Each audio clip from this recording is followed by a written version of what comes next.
Look, for how high is the bar for President Biden today? Up here. Yeah. It's pretty high. And look, I'll be candid here.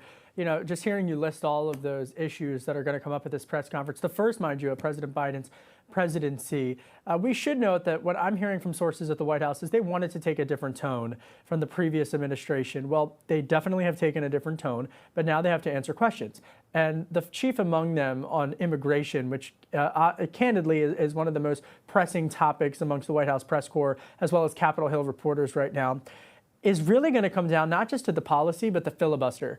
And should President Biden continue to back filibuster reform, as he calls it, look for Senator Joe Manchin. He's the centrist Democrat from West Virginia. He put forth, after the Sandy Hook massacre, a gun reform proposal with Senator Pat Toomey, who's a conservative Republican from Pennsylvania, who is not up for re-election.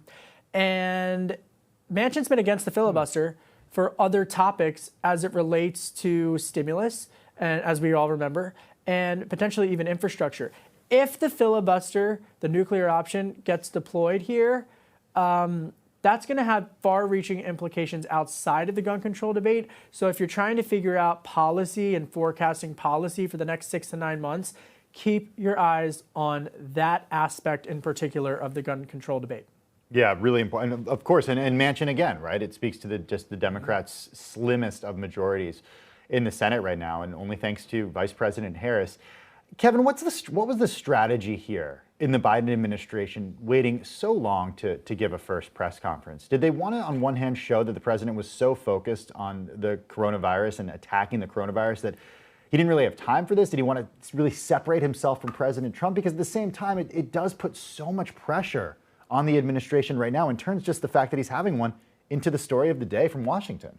You know, I hear you, and it's even bigger than just the United States domestic media. I honestly think that they were trying to forecast something to the global audience as well. Do you remember, I was just thinking about this when you were talking to me, I had a flashback. Do you remember when Sean Spicer gave his first press briefing? I do. I remember the suit jacket. The suit jacket, remember the SNL skits, and look, I mean, kidding aside, I mean, that every single cable network, yeah, you had to watch that. It was like must-see daytime programming. And I think that this administration really wanted to have a different approach.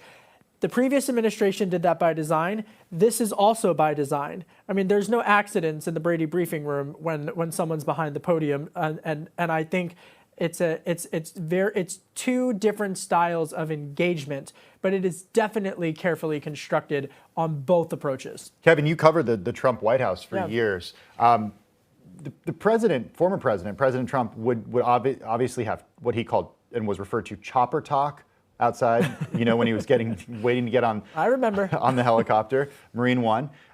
He would have impromptu news conferences. He would dominate the airwaves for sometimes more than an hour, especially at the beginning of the pandemic. How did he change the way that he spoke to the press? He cut, you know, what was it? Roosevelt had fireside chats. I mean, he used Twitter, and you know, it's been reported, and I can tell you that I can match that. And talking with a source incredibly close to the former president, that he is working on his own social media platform, and he's still talking to you know, members of the former White House press corps as they work on their books and whatnot. But it was a level of rapidity and engagement from communique at the White House that Americans were not used to. I remember when it first started, and just looking at, and I'm not even, you know, looking at the Bloomberg terminal when mentions of words that were in his tweets, especially Rocket Man for North Korean dictator Kim Jong-un. And then every time he tweeted, you could literally chart the number of news mentions from all around the world. And they were totally in parallel. And I praise that because he really did drive the conversation via his posts on social media, whether you agree with that or not. And that's just something that the United States was not used to. I will be candid, just in someone who was very interested in that aspect of his presidency, that there were other global leaders, don't quiz me on them now, who prior to President Trump's in smaller countries via population, who also communicated similarly to that. But it was definitely unique from a Western Hemisphere perspective.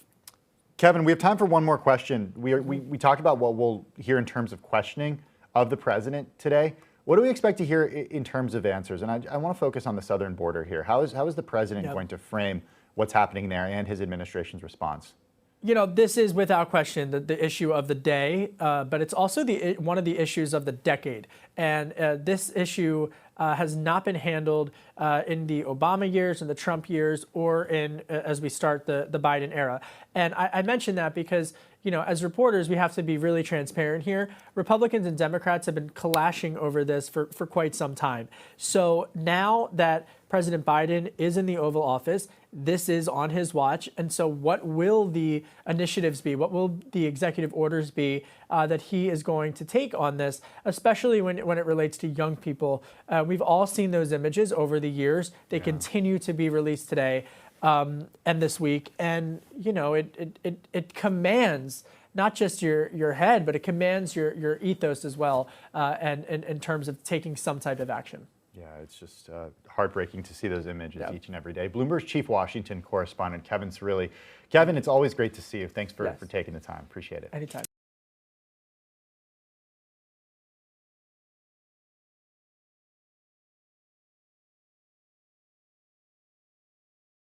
The biggest stories the moment they happen from around the globe. Subscribe to Bloomberg Quick Take now for insight in an instant.